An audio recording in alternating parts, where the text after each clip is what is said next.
Bonjour les taureaux et ascendants taureaux et bienvenue sur votre escale Astro Tarot pour la lunaison du 13 novembre au 12 décembre. La nouvelle lune en Scorpion, conjointe à Mars, se place dans votre secteur opposé, ce qui propose une nouvelle impulsion dans votre secteur relationnel. Donc soit c'est vous qui osez ouvrir une nouveauté pour la partager, soit c'est l'autre qui vient vous stimuler pour libérer une force secrète qui peut tout à fait être liée à votre inspiration ou vos talents cachés. Quoi qu'il en soit, il sera important de trouver l'harmonie dans cette opposition tonique et si vous faites alliance avec quelqu'un par exemple, les individualités devront être respectées des deux côtés pour que ça fonctionne bien. Le trigone à Neptune va pousser favorablement l'intention vers un idéal. Donc si vous avez un projet commun, c'est dans un but libérateur et apaisant d'une façon ou d'une autre, même si pour ça vous devez déployer des efforts marqués. Vénus, votre planète maîtresse, sera en bel aspect à Mercure, donc ça peut faciliter des ententes au travail, des transactions que vous avez à faire ou des nouveautés que vous avez à mettre en place. L'harmonie peut se trouver dans les petites choses, donc même si vous avez secrètement l'espoir que les choses aillent plus loin, prenez le temps de trouver la justesse dans vos relations, communication et partenariats. Au niveau des dates importantes de ce cycle lunaire, on a un sextile de Mars à Pluton le 22 octobre, puis le Soleil et Mars qui entreront tour à tour en Sagittaire les 22 et 24 octobre, formant un carré à Saturne. Donc pour résumer tout ça, entre le 22 et le 24 octobre, vous aurez l'énergie de changer quelque chose, de faire avancer une relation ou un projet dans un sens positif qui pourrait demander une implication plus soutenue. Le carré à Saturne peut imposer un certain délai, c'est vrai, ou des obligations à respecter. Donc restez combatif mais ne vous épuisez pas inutilement parce que cette configuration vous demandera d'y voir aussi plus clair sur vos intentions et vos projets. En effet, ce carré sera toujours présent sur la pleine lune du 27 novembre dans l'axe Gémeaux-Sagittaire. Cet axe viendra éclairer ce que vous avez vraiment à investir, comme temps, comme argent, mais ça va aussi vous demander si vous êtes bien en accord avec vous-même, avec vos valeurs et ce que vous souhaitez partager avec l'autre ou les autres. Alors, qu'est-ce que ça vous coûte? Quelle responsabilité avez-vous vraiment à prendre dans cet investissement? La question sera soulevée et vous pourriez avoir un doute passager. Pourquoi? Eh bien parce que la Lune sera maîtrisée par Mercure qui se trouvera en Sagittaire mais en carré à Neptune.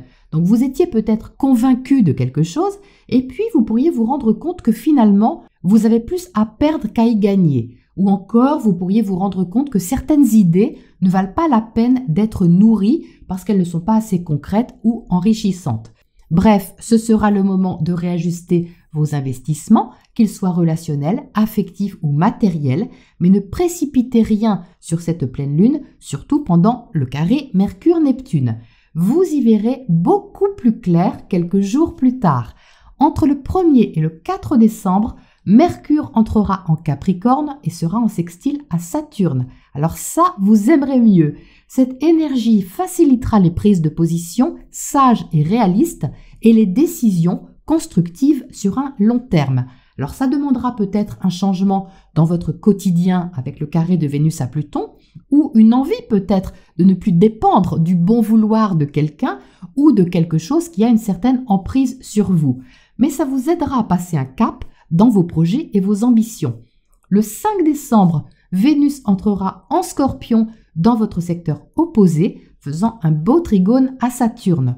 Donc voilà qui est excellent pour les contrats, les ententes et les partenariats constructifs et durables si vous mettez quelque chose en place à cette date. Enfin, entre le 8 et le 10 décembre, Vénus s'opposera à Jupiter dans votre signe et Mercure sera en trigone à ce même Jupiter. Donc voilà qui est prometteur, engageant et vous apportera confiance et optimisme. Jupiter est toujours rétrograde, donc il peut y avoir encore des choses à travailler ou à développer, mais vous aurez ici quelque chose d'encourageant. Mais c'est aussi parce que vous vous donnez les moyens, les taureaux. Jupiter et Uranus dans votre signe vous stimulent pour vous affirmer et pour vous sentir plus libre. Donc vous allez voir que des résultats vont déjà se faire sentir, Mais vous ne faites pas cavalier seul, hein. La question relationnelle est vraiment sur le tapis et votre façon de vous relier aux autres aussi. Et ça peut être intense. Au niveau des cartes qui sont sorties pour vous, il y a une puissance d'action évidente. Alors là, vous n'allez pas faire les choses à moitié.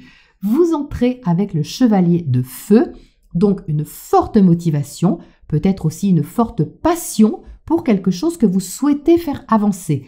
Alors, je ne sais pas comment ces énergies vont résonner pour vous, mais on va dire que ce tirage a une énergie plus professionnelle qu'autre chose, que affective ou sentimentale. Alors ça ne vous empêche évidemment pas de l'adapter à une question sentimentale si c'est l'expérience que vous traversez, mais la motivation est ici très active et axée aussi sur un besoin d'indépendance et de stabilité. Donc ce chevalier de bâton va sans aucun doute vous donner du dynamisme pour vous affirmer, ça c'est certain, mais ça me semble bien orienté sur un but, une direction.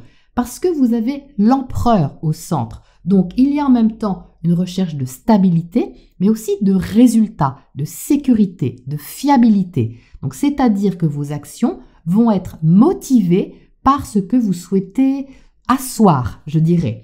Alors, peut-être une position que vous souhaitez atteindre, un rôle que vous souhaitez endosser, une responsabilité que vous souhaitez prendre. Mais quel que soit votre but, la détermination va être forte et vous saurez ce que vous voulez. Vous voyez, cet empereur se tourne vers le roi de feu à droite. Donc on voit bien ici qu'il y a une position d'autorité et de maîtrise de quelque chose qui est en jeu. Alors c'est intéressant parce que ce tirage ne relève pas le doute qui peut planer autour de la pleine lune. Il insiste sur l'action et la réalisation. Donc ça veut bien dire que s'il y a des délais ou une légère incertitude autour de la pleine lune, comme je vous le disais tout de suite, ça ne va pas vous arrêter. Vous aurez l'esprit pragmatique avec cet empereur. Alors le roi de feu est un peu comme l'empereur d'ailleurs. Il sait ce qu'il fait et il sait ce qu'il y a à faire. C'est pas un débutant.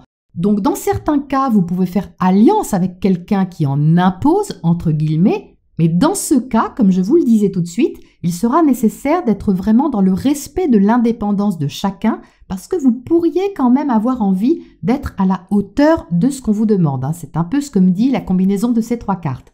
Sinon, c'est vous qui pouvez montrer votre autorité dans un domaine que vous maîtrisez. Vous pouvez être dans la confiance de ce que vous bâtissez, mais en arrière-plan, vous pourriez aussi en faire beaucoup pour vous imposer. Alors là aussi, c'est entre guillemets et à adapter selon votre caractère. Si vous avez déjà un fort caractère, par exemple, ce sera un petit peu plus autoritaire que d'habitude et dans ce cas, ce sera à vous d'en faire un usage constructif sans entrer dans des rapports de force. Mais si vous êtes de nature plutôt calme et tranquille à la base, vous pourriez déployer des forces motivantes pour assumer quelque chose et vous découvrir ainsi des qualités de constructeur, voire de leader dans un domaine. Donc, quoi qu'il en soit, il y a une place à prendre et à honorer avec vos qualités, les taureaux. Intensité au programme. Je vous souhaite une très belle lunaison.